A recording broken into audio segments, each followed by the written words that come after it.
უცხოელი ექსპერტები საქართველოში ერთ კვირაში ჩამოვლენ და ადგილზე შეისწავლიან საყდრში შექმნილ ვითარებას. კულტურის მინისტრი ძეგლთა დაცვის ეროვნული სააგენტოს ხელმძღვანელი და კომპანია RMG-ის წარმომადგენლები აცხადებენ, რომ სამუშაოები კანონის სრული დაცვით მიმდინარეობს. მუშაობა შეჩერებულია იმ ტერიტორიაზე, სადაც უცხოელმა ექსპერტებმა კვლევა უნდა ჩაატარონ.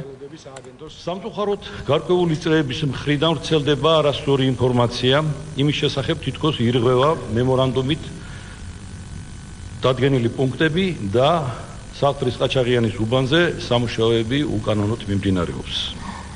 პირადად მე და საქართველოს კულტურული მემკვიდრეობის დაცვის ეროვნული სააგენტოს გენერალური დირექტორი ჩავედით ყაჩაღიანის უბანზე. ვაცხადებ, რომ არ არის დარღვეული მემორანდუმით გათვალისწინებული უფლება-მოვალეობები. სააგენტოსა და კომპანია RMG-ის შორის გაფორმებული მემორანდუმის პირობები არ ირღვევა, იქ სამუშაოები ჩვენი შეთანხმებისამებრ არ მიმდინარეობს.